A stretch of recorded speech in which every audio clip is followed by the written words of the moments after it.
there is now a drive among both of our local ports toward electrification at a time of rising energy prices.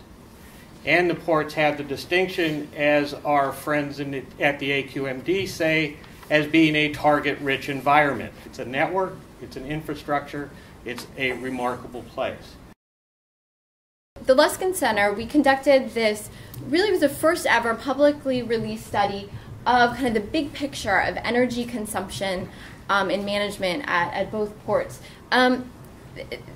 This was a kind of harder task than one might think to kind of figure out really what energy usage consumption was, because as Stan had mentioned earlier, because the ports are landlord ports, the different terminal operators have their own energy bills, and so there's lots of different meters and different entities that are paying the energy bills. And so we kind of put it all together.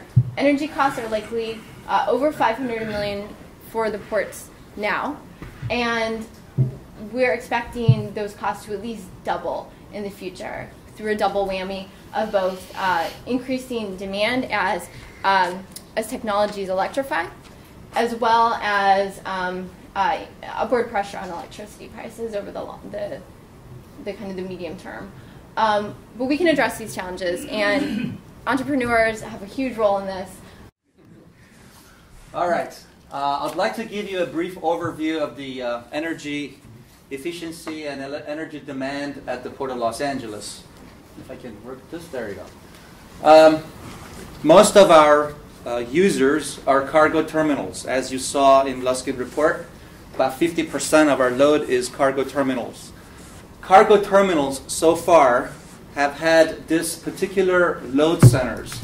We have the wharf cranes, we have terminal automation, we have shore power, we have terminal lighting, we have building and facilities, we have reefer outlet rows, and then some miscellaneous loads such as security, access, gate control, and miscellaneous. The AMP program, or Alternative Maritime Power, is basically a very simple concept. It's just like plugging your hairdryer in the wall, except it's not hairdryer, it's a huge ship, and the loads are very, very large.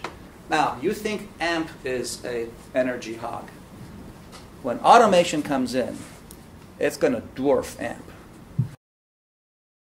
But you get a sense of urgency as to how the ports are growing, and if they're going to stay up to date, what they need to do, and they're doing that. Obviously, Port of LA is rated #1 with the container moves and all that, and they're doing a very good job.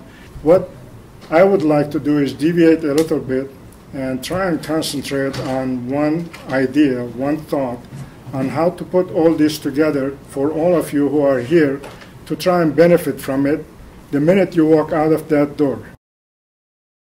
Find your niche and get into that and try and contribute to the process. And there are very many opportunities in doing that.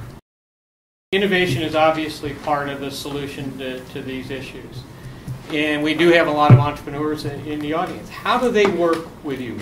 I have to deal with all kinds of people. Entrepreneurs who think they have the best thing since sliced bread. And nothing wrong with thinking that, because if you don't have that feeling on your gut, you're not going to make it. So you need to feel passionate about what you just came about.